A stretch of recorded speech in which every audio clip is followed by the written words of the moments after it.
Hello, everybody. Welcome to today's show. My name is Spencer Walsh. Thank you so much for joining us here today. We got a good one for you, as always, taking you through everything to do with COVID and, all the latest updates in terms of where Americans are at right now with the virus, go through what is going on, and a big culture war evolving over children and teachers in terms of letting kids go into school. And on that front, obviously, you may not be surprised to know, but Newsflash is completely behind the men and women of CTU Local 1 here.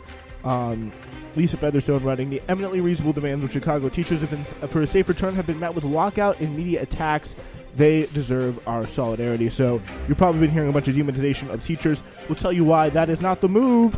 If you're listening here on Newsflash, and thank you so much for doing so. Also, inflation is a big problem, busting Americans' wallets. Hottest tier in Jacobin, breaking down a possible socialist response to the problem. Also, we're taking a look at France's left wing, going through some of the history. They have a pretty strong left-wing history. I don't know if you're aware, in the current sorry state they're at now. I said that like a Canadian, for some reason there. But we are going to be able to do that in a special, exclusively live Newsflash. If you're listening to this live, I just realized I meant for this to come out tomorrow and just scheduled a live one anyway. So if you are listening to this live, I will be putting it behind a scheduling wall until noon tomorrow, the 10th. I'm actually going to stream this live around 10:30 Sunday night because I will be away from Monday and Tuesday. But this will be exclusively broadcast live, and then of course everyone else will be able to hear normally around 12 or so, 12 noon Eastern time on the American East Coast. It will be made available after, of course, I'm done doing the live broadcast. All right, so let's get into this here. Starting here in Chicago, report here, Julie Bozeman in the New York Times. With infection rates mounting, the Omicron variant has ushered in a new and disorienting phase of the pandemic, leaving Americans frustrated and dismayed that the basic elements that they understood about the coronavirus were shifting faster than ever. And, I really have felt that situation because, you don't know who is contagious, for how long, and what is the right appropriate thing to do, because you want to do the right appropriate thing, but you don't always know what exactly that right and appropriate thing is going to be. So it can be a very kind of disenchanting, very disillusioning feeling, to say the least. The reason for heightened concern, and there are reasons for heightened concern and reasons for consolation. Omicron is more transmissible than previous variants, yet it appears to cause milder symptoms in many people. Hospitalizations have soared to new heights in some states, but essential patients, people who have test positive for COVID after being admitted for another reason, make up close to half of their cases in some hospitals. So that is a big part of, a big part of the fact that probably has not been reported enough when people are talking about, hospitalizations rising. We talked about that in the last show, trying to, calm people down and bust some myths about this for sure. Public health officials in response to the new variant have had the recommended isolation period for those with positive tests to from 5 to 10 days, while also suggesting people upgrade their masks from cloth to medical grade when possible. Omicron has turned quickly into something that is just different, said Allison Arwady, Chicago's top health official.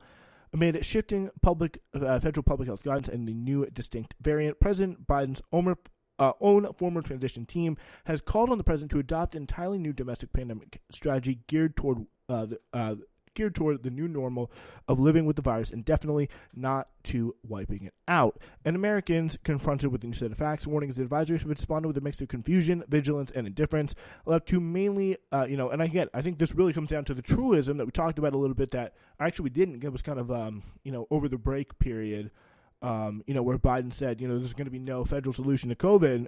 It's going to come through the states. That's just, honestly, that is the reality of our country. And, there's going to be people who are just for cultural reasons going to be, look at you like you're crazy if you're wearing a mask. And people are going to look at you like you're a demon if you don't wear a mask, for as long as it is. And the question is, do we find a middle where, society can kind of go on uninterrupted or relatively uninterrupted, and people don't have to, and it becomes, I think, less of the culture because, so again, that's why I kind of titled this what I titled it. So much of this stuff is, I really feel like, is about the cultural response because, so many decisions that people do is because of, people make around COVID. I feel like now it's because of cultural, political validation, wearing your mask, wearing your political allegiance on your face, your masking choices and the vaccinations and all that stuff.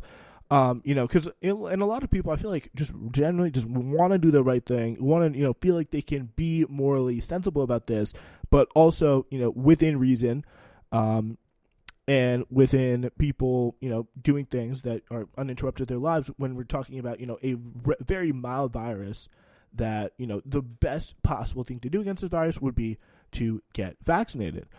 Americans are they're confronted with this new set of facts, warnings, and advisories to respond with mixed confusion, vigilance, and indifference. Left mainly to navigate it all on their own, they must sort out an array of uncertain risks. Ride a bus, visit friends, eat inside, hour by hour, definitely, for sure there. Many people wonder whether they should keep their children home from school or cancel vacations or dinners out. They scramble for at-home antigen tests and appointments for sophisticated PCR tests under scarlet cloth masks in favor of KN95s and N95s. In some cities, they've returned to wearing masks even outside and are ordering grocery deliveries and stocking up on supplies to avoid trips for the days ahead. I really don't think that's necessary. It's not, April, March 2020 at this point. We are severely past that, and, it's kind of crazy, but the judgment there, I think, is, it's not like a therapist here at this point. The judgment here is going to be a bigger kind of cultural obstacle on both sides, I think, than anything else.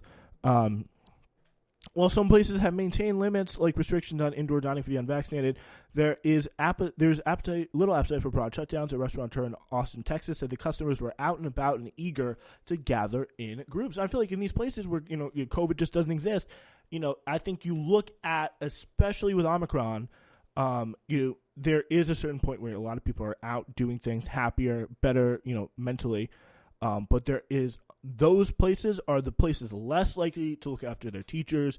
Not that, blue states do it really that much better, but less likely to look after the teachers, less likely to look after kind of hospital staff and make sure that these people are actually being taken care of. And I feel like at a certain point, both are equally essential. There has to be some sort of middle ground where you can look at a situation like New York and say, yes, these schools need to close. There are too many cases right now, but they need to open as soon as possible. And there are people who are definitely opposed to remote learning cannot go into any New York City school right now and say, this thing is working. Because at a certain point, you just have to bend to reason. The most honest goal should be, to keep the schools open, but there should be, guaranteed assurances that both students and kids can have. And the CTU is really, and we'll talk about this in a moment, CTU is really kind of leading the vanguard on this in a very good way. So for the most part, American life has not locked down in the latest wave. Businesses remain open and schools are largely in session in person. Yet this variant has, I think a lot of this stuff about culture war, freaking out, again, on the other side is all this stuff. Oh, schools are closing. This is an absolute moral outrage. A lot of this is going to be because kids have COVID in these tough areas, should get tests, teachers should be looked after, and, they will eventually open as they have been for a good portion, by the way, of last year as well. And a big thing that has been prohibiting them, especially in certain towns, from opening completely is because people don't want to get the freaking virus and think that they might if they were, if they went in the schools, especially in the winter of 2020 to 2021. Police officers, paramedics, firefighters have been sidelined with the virus affecting response times in some cities. Across the country, millions of Americans have been home sick in recent days, igniting debates over testing and safety measures in schools and alarming officials who told the public in blunt terms the past week they're running dangerously low on hospital beds and healthcare workers. I suspect just about everybody in the state now either has just had COVID or has it today or knows somebody who does. It's Governor John Bell Edwards in Louisiana. So the record high caseloads fueled by Omicron have produced their own form of chaos globally, and that is kind of the new response here. And this is kind of really the final form of the variant. Into how do we live with this? How do we kind of integrate it into our lives where people are, workers are looked after, if they're sidelined, in ways that, we don't spread the virus, and also people don't have to work with freaking virus symptoms, but people aren't just sitting at home feeling fine and losing out on money. Because, there's a certain point where, we got to look at the world we want to live in and the world that we live in today, and how do we make the most out of each certain situation. And, I have heard very convincing arguments on both sides kind of of this issue. But we'll take a look at one group that is certainly making waves, and I would say in a good way, Lisa Featherstone, with the case for the CTU in just a minute. Ladies and gentlemen, listeners of the Spencer Walsh Radio Network, happy holidays, and thank you so much for supporting us this year. We are willing to give the gift of audio to you this holiday season, and boy, will it keep coming. We have an action-packed schedule through the 17th of December to the 16th of January, and that all starts with new episodes of Newsflash Now 3 times a week on our old summer schedule of Mondays, Wednesdays, and Fridays. In addition, Hidden History returns with 6 select episodes, 4 on Tuesdays and 2 on select Thursdays, to give you the perfect historical narrative to keep you interested through those times with the family this holiday season. It's been such a great year, and it couldn't have been as good for the Spencer Walsh Radio Network without your support. So, to another year of great audio. Yes, and we are coming now to the end of our very, very fun 6-episode Hidden History run, with one final go this Thursday, episode 6 of our 6-part third season.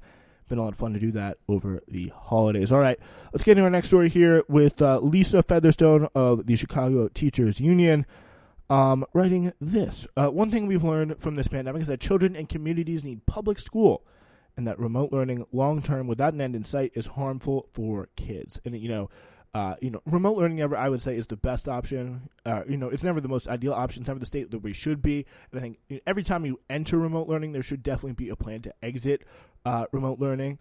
But, in a situation like today, Omicron, I feel like in a lot of these schools, especially ones with high COVID cases, public schools, not in all places need to really shut down because a lot of people just don't have COVID in waves where, for example, my old high school I could think of, they don't really need to, shut down or go full remote because just there's enough people just did not have COVID. It was a very, very small amount of people who were tested. Like, they're actually given a public school, given tests from the state, and a very small amount of people had COVID, so they're able to, open the school. But that's not the case in Chicago.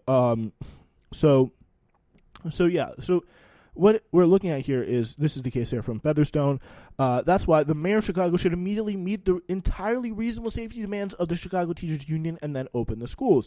Last spring, the CTU negotiated with the city and won a safe reopening for Chicago's high schools, including a district-wide vaccination plan. Now they're demanding a safe in-person return from holiday break. Again, safe in person because, CTU has said this. They're not, loving. Nobody here is ever coming close to advocating for long-term in-person learning. What they're saying is Chicago teachers, they're asking for robust testing, adequate staffing, which is really huge, and something, it's not really any kind of side on in terms of, it's not like a political position here by any stretch. It's just that, can we have the amount of people to do our job in a middle of a pandemic? This is a labor issue that is just so important to dignity and kind of dignified work, in whatever industry you're in, whether you're a teacher, grocery store worker, especially in hospitals, it's very, very important. So they're asking for robust testing, adequate staffing, substitute teachers, clear metrics for deciding that a school-wide outbreak warrants this building's closure. Very reasonable stuff. And something that, frankly, all workers should be able to ask for and receive, and really one of the big benefits of having a powerful union. So when Mayor Lori Lightfoot refused to meet their demands this week, their union voted to teach remotely as a job action to pressure the city without abandoning their obligations to their students. The city showed its commitment to children in turn by locking teachers out of the remote system. So really what they're doing is they're offering to teach remotely while, they have this entirely reasonable safety demands. And then Mayor Lori Lightfoot actively throwing her toys out of the pram, as they say in the UK, and saying that, no, you can't teach the kids. Not only can they get, so the alternative here is, they get in tons of just absolutely crazy, virus exposed, chaotic school period where there's like nobody in the classes, teachers or kids. It's just an absolute mess. And they sit around the study hall just doing nothing, like what's happening in New York City right now. Or they actually, while COVID calms down for the next few weeks, and they actually get to, have a safe reopening like the teachers want. There's remote teaching where, it's not the best situation by any account, but for 2-3 weeks, light at the end of the tunnel, it's definitely doable. But with the, not CTU, what actively Chicago Public Schools and Mayor Lori Lightfoot has actively chosen is nothing at all. And that is something that is not going to be talked about, never going to be talked about, because teachers' unions just actually having power in the situation have been used to kind of attack the whole movement as a block here. So, yeah, Lightfoot should immediately end the lockout, meet the CTU's demands, and allow a short period of remote instruction while sensible safety measures are put in place. Far from just being about the safety and the comfort of the teachers, the union asks are rational for the public school system as a whole, and any kind of set a standard for a safe and equitable return to the workplace. Just by any stretch, because they're not asking for kind of crazy stuff like mask mandate, all that kind of stuff. What they're asking for here is, once again, robust testing, adequate staffing, substitute teachers, and clear metrics for deciding that a school-wide outbreak warrants the building's closure. So, yeah, when we get the COVID, when we go back to school, when we work under these conditions, can we at least just have the basic support is really all they're asking for. And look what that is being turned into here by the national media and by the mayor's office. So children will go without school or endure remote days when school shut down for lack of adults, or else they will attend school without sufficient supervision, which can be a herring safety issue in elementary school. So that's really what the reality is kind of looking at.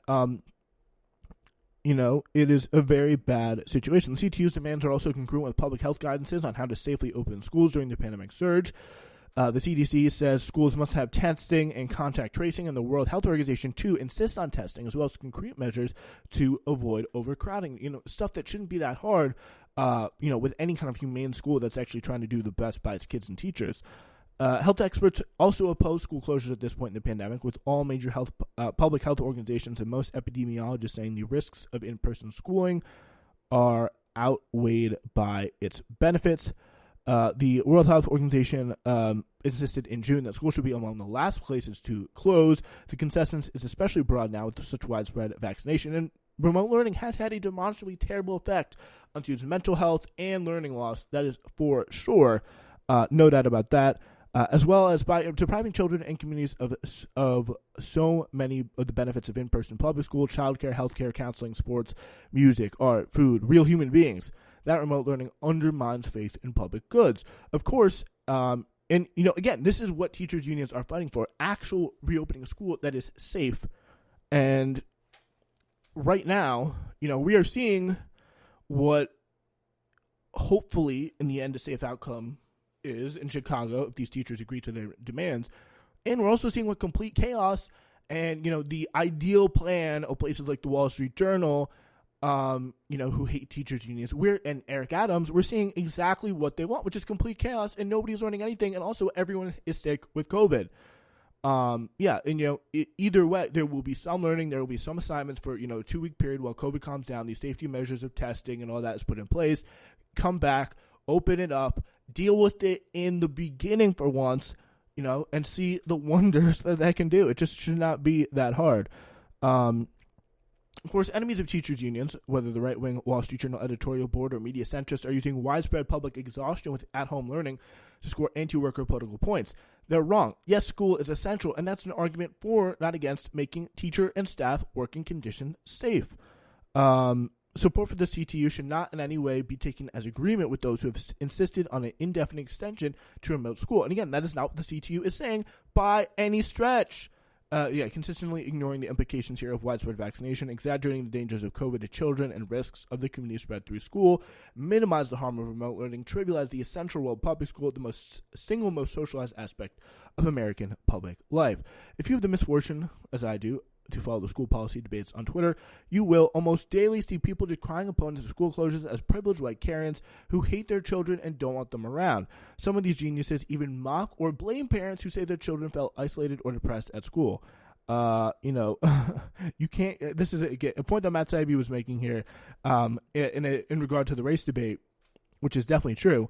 Pro tip, you can't go wrong assuming that even your political opponents probably love their kids. It's amazing to see that some left-wing activists effectively taking the view that social reproduction should be performed only by parents in the home, and that those wanting, needing, expecting, or depending upon a more collective approach to child rearing must be deficient humans. That's always been a right-wing stance. Such a view makes sense for conservatives since they generally support the patriarchy and oppose public goods, but should be at odds with a socialist worldview. And I think that's, a very great point that a lot of people tend to forget online, who may be a little bit too socially isolated, shall we say, on a bad reflection of the left.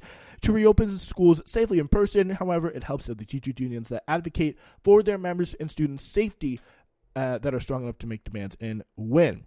The children, parents, and teachers of Chicago are lucky to have such a union, and they deserve our solidarity. Mayor Lori Lightfoot should end the lockout immediately, meet the CTU's demands, and let the kids go back to school. And again, the remote learning period really only has to be as long as it takes for these demands, a basic safety to be put in place. That's all I think the CTU is asking for. So just wanted to put a little bit of context in, the crazy teachers unions, what they're demanding, what they're asking for, pretty much basic safe return to the workplace and ending remote learning. Because here's a bit of a pro tip as well.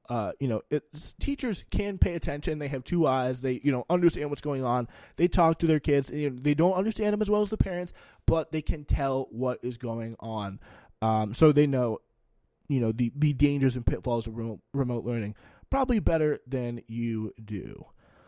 All right. Let's go on to our next story here. And this is by Hadis and Jackman, also talking about inflation. For weeks, a high-pitched panic about inflation has infused the mainstream media, most absurdly in CNN's clip of a family struggling to keep up with the price of buying 12 gallons of milk per week for their family. Yes, 12. Up until recently, Fed Chair Jerome Powell pushed back against this kind of narrative, arguing that rising prices were short-term and transitory, a short-term and transitory problem due to supply chain shocks from the pandemic, and they'll eventually return to normal. But now the Fed has shifted course into preparing to institute policies to cool off the economy, a euphemism for shrinking the money supply in order to drive down business investment and thus scale back job growth. And, there's a lot of factors driving this, so we'll get into it here. The definition of inflation is simple enough. If an increase in the prices of goods, and just a basic increase here in the prices of goods and services, if prices rise quickly and outpace wage growth, this can cause problems for working families, even those who don't drink 12 gallons of milk per week. But the media narrative about rising inflation has conveniently left out several points. First, the prices of some of our biggest expenses, healthcare, housing, higher education, name a few, have been rising, often explosively so, for decades without discussion or concern from the punditry. Because a lot of this stuff here ignores, really more than anything else, the role that corporations are playing in our price control, and how much, so much of this is, we love to have a free market, but it's not a free market. None of this stuff here, these three key, healthcare, housing, higher education, key parts of American life, key industries that so many people rely on for key engines of economic advancement, and you're just staying literally the fuck alive. These are not free markets under complete control by, a select few, and, pretty much holding the American consumer, the American working family, completely captive. Healthcare costs are often, in fact, the leading cause of bankruptcy in this country. Global food prices, too, have been rising because of the impact of climate change on crop yields. Easing these kind of costs through a nationalized healthcare system, investment in affordable housing, student debt relief, and decarbonization would go a much longer way towards improving people's finances than monetary policies to tighten economic growth, and also cutting down on this kind of corporate profit situation. So this is what we're going on here. Although it's true, there's been a notable uptick in prices measured by the annual change of the Consumer Price Index by 6.8% over the last year. That's not very high by historical standards. The last time, in the 70s, it was 11 and 13%. It's also the case that measures of the current price increases are skewed by a few sectors of the economy, most notably the energy sector, which is kind of what caused it last time. A more useful measure to look at is the comparison of the rise of prices to the state of wages. If prices are going up faster than wages, then our relative purchasing power declines. But if wages keep pace with inflation or even outpace inflation, their purchasing power stays the same or even is strengthened. Of course, the first is also true. Thus, even though inflation has remained relatively low for much of the last few decades, wages have grown even less, meaning the purchasing power for working people has declined despite low inflation rates throughout this entire time, which is really kind of a great example of what a neoliberal economy looks like in full effect. So, you have these low inflation, a very stable system, but just very stagnating, if, kind of in some ways declining, maybe, upticking by 0.1 or 0.2%, but still, not really going very far. And today, wages are rising. New York Times recently reported that about 13% of workers had not seen pay increases this year, and many retirees that receive pensions, have been constants. But it has been middle and high income earners whose pay gains were least likely to have kept up with inflation over the past 12 months that ended in September. Those in the top quarters of earners experienced about 2.7% gains in hourly earnings compared to 4.8% from the lowest quarter of earners.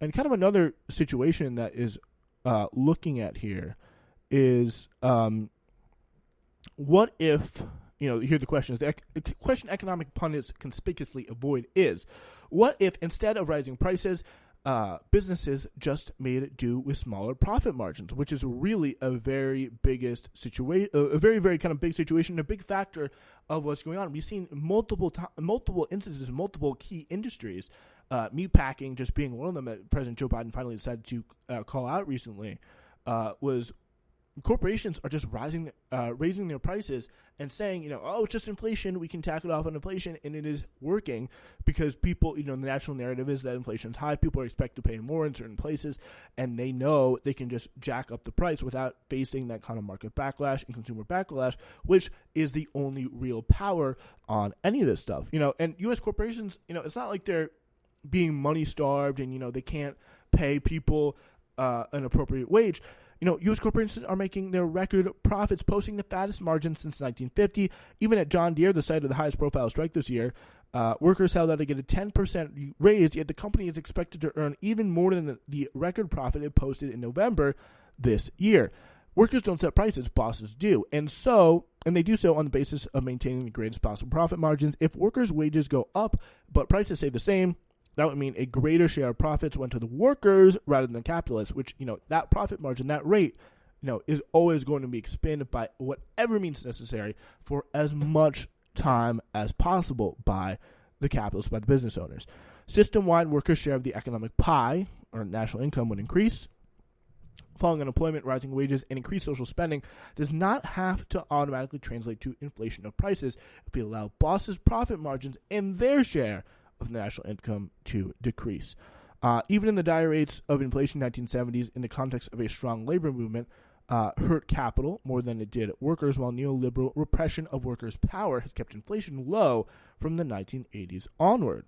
The question of inflation, therefore, is a matter of class conflict over who gains at whose expense. So it's another quick little piece of context. And, whenever you see someone, complaining about inflation, especially as a CEO or someone on CNBC or something like that, always good to check their prices, how they've been doing, and, what their profits have been like over the last few quarters. All right. Take a field trip over to France in 20 seconds.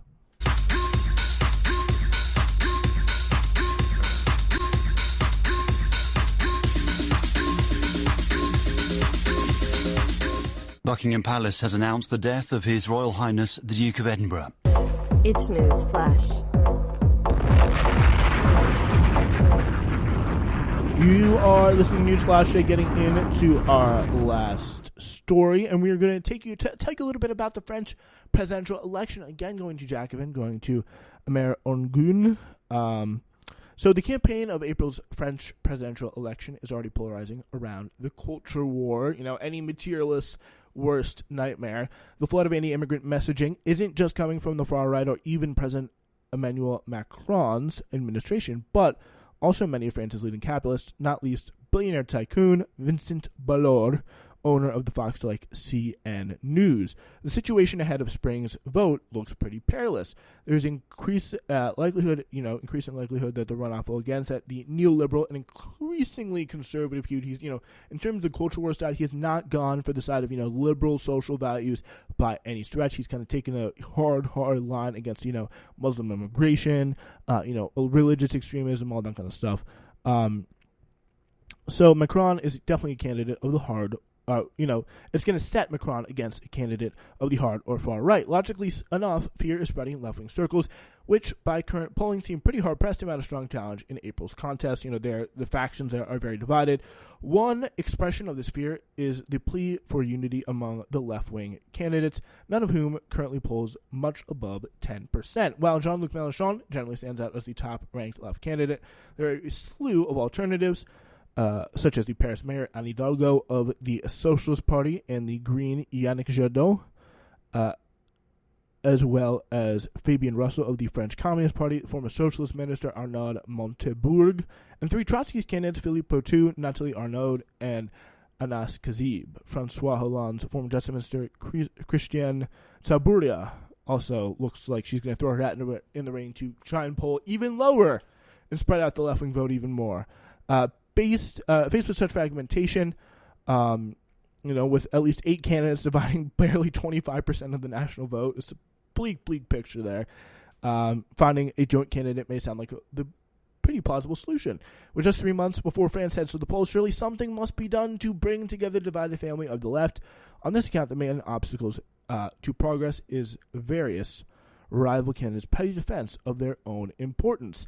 But for the proposals of unity currently formulated, not only look unworkable, especially given the reticence of several major runners to take part, but in many ways promise to deepen the left's woes, not saving its blushes, but rather guaranteeing it'll have no impact in 2022. The causes of the divisions run much deeper in the candidates' egos, owing as they do to a decades-long separation between the neoliberalized left and the working class. Calls for a left-wing primary cobbling together the existing party's small remaining activist core are hardly a recipe for reversing this process. So the instrument generally expected to achieve the unity on the left is an online platform called Primaire Populaire, a small organization built by a group of activists with the leadership of a professionalized kind of NGO model, reflecting the appeals of calls for a primary among some liberal left circles. It's collected nearly 300,000 signatures backing this approach. Its plan seemed to gain traction last month thanks to unexpected support from Anne Hidalgo, candidate of the once mighty Socialist Party from the 1970s to the 2010s, one of France's kind of two dominant forces completely falls apart. With Francois Hollande, her flat campaign launch and some 5% polling numbers soon made her, kind of useless. Yet this week she announced she wouldn't stand unless the Green Jadot did so too, admitting that this was off the table for the moment. But with both the Green and Socialist candidates backing out for now, on Friday, center-left figures, exasperated by the lack of progress, launched a hunger strike to demand a joint candidate be found. That's one way of doing it. So they don't. They do at least have a procedure in mind if the candidates agree to take part. What they're going to do is have a pre-selection of sponsored candidates with the list to be announced on January 15th. Then a vote will select a candidate via the majority judgment.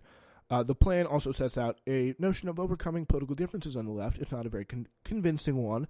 The idea is the winner of the primary will undertake to kind of promote a spirit of common ground of the left as determined by the platform's organizers. Let's rally together kind of around all these left-wing progressive local forces in the broad French left, which is still there, culturally. It's definitely a force, but so fragmented in so many different ways and areas. You see how they protest, with labor rights and all that kind of stuff. So instead here, the Common Ground proposes unspecific calls for solidarity, income from age 18, and increasing health professionals' incomes. That's nice. Most important, it speaks of some form of reduction of working hours, differing from candidates. For the 4-day or 32-hour work week, more paid vacations, or retirement at 60. Thus, Macron has waged a major offensive against pensions. While he's waged a major offensive against pensions, prompting a major social revolt that saw this plan suspended at the beginning of the pandemic. The question only appears in parentheses, as one of many possible ideas, just throwing it out. in reality, the minimal basis is in dispute. While Mélenchon's France Insoumise, LFI, he changed the party a lot. This Mélenchon's, they back full pensions from age 60. This is kind of the top left figure, Jean-Luc Mélenchon, who also wants to protect retirement from age 62 at a level that right-wing President Nicolas Sarkozy introduced only a decade ago. Meanwhile, the Greens program does not speak of returning the full retirement age at 60 for all, only the possibility of doing it among especially arduous jobs. Yet more striking are more questions around European Union. The word Europe does not appear at all in this, unified left policy document, still less so. The question of the existing European institutions or treaties is no accident. The left has been split on this issue since around 2005. Another big question is racism or Islamophobia, which this Common Ground platform does not even mention, even though is the main vector of the culture wars waged by the bourgeoisie bloc and its liberal, conservative, and fascist variants. This is hardly insignificant. We already saw the Socialist Party and its candidate refuse to participate in the November 2019 demonstration against Islamophobia after an armed attack on a mosque, while repeatedly attacking Jean-Luc Mélenchon's ambiguities over Islamism because of the defense of Muslims and participation in the same march. So not a really good look there. Hidalgo, Roussel, and Jadot each participated in a police union's demonstration in front of the National Assembly with far-right slogans calling for the submission of the judicial system to the police, where Mélenchon and the far-left candidates denounced this initiative. So this is a little kind of a window of the French left, very much divided at this point. We will be following that story for you definitely in the future. But that's all the time we got for you guys today. We will be back like normal on Wednesday to finish out this holiday run.